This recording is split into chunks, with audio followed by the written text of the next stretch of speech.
Thank you, Chairman Risch, Ranking Member Shaheen, for holding this hearing, and to Mr. Rivera and the other witnesses for sharing your expertise and for your very hard work in response to these multiple disasters.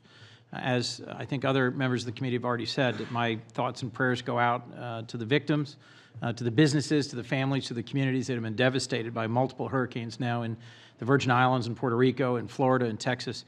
And I'm struck by a recent poll that suggests barely half of Americans realize residents of Puerto Rico are citizens of the United States. I've had a 3-decade relationship with the Virgin Islands, and I just remind you and fellow Americans that residents of the USVI are also U.S. citizens. So I'm hopeful that we're doing everything we can to move as quickly as we can. I'm grateful that Congress acted quickly on the first installment of federal disaster assistance earlier this month.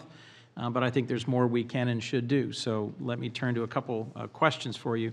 I'm the ranking member on the Appropriations Subcommittee for the SBA, so I'm particularly interested in your thoughts about whether the SBA has and is likely to continue to have sufficient both resources and personnel to respond to these complex disasters, and in particular with regards to the Virgin Islands and Puerto Rico, given now the impact of 2 different hurricanes. Do you have enough personnel and resources, and will you what is the timeline in which you'll submit a second request and be clear about that next request? From SBA's perspective, Senator, and thank you from an appropriations perspective, we have $5 billion in loan authority. Yep. So in the first 30 days, we committed $500 million. So we believe we have sufficient funding to last through this first quarter. As you also mentioned, this is the down payment.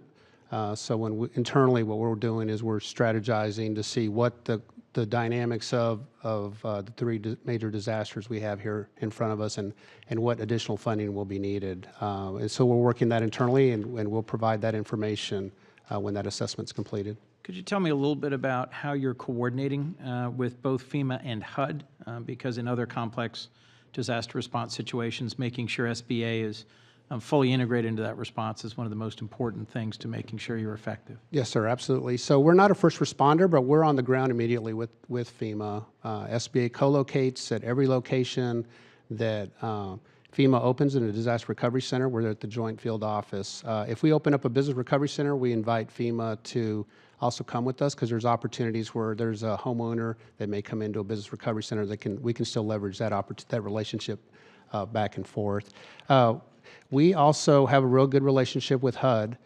So all the information that we share back and forth, we have a data matching agreement where SBA and FEMA share data all the time.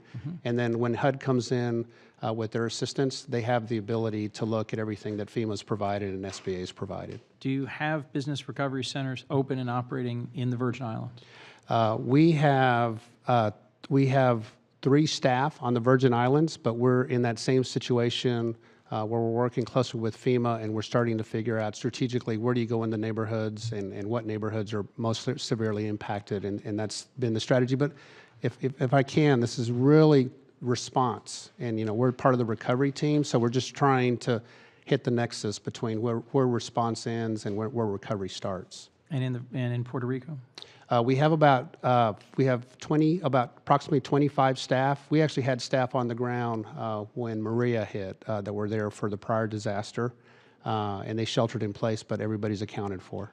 And in your opening, you mentioned SBDCs, SCORE, Women Business Centers. Can you tell me just a little more detail about how they will help? In some cases, I would assume they already have outreach networks. They already have resources on the ground. How will they be helpful longer term to make sure that applicants understand what they're eligible for, complete their applications in a timely way, and that there's effective follow-through? So thank you, Senator. I can't thank our resource partners enough. Small business development centers, women business centers, SCORE, they're just all fabulous for our perspective. They help leverage our organization. We're snapshot lenders. So when you come in and you apply, we make a decision based on the information we have. So what we do is in situations where we decline somebody or whether we approve somebody, we have the resource partners we refer them to. And what that does is that enables, for example, a small business development center to work with the declined applicant and they can rework the debt. I was a former banker, so somebody would come to me and we could rework the debt, restructure the debt, so they could come back to SBA and they could actually qualify for a disaster loan. So we've had a very high success rate when they come through, high success rate after they've been declined with us and after they go through SCORE counseling or SBDC or WBC counseling.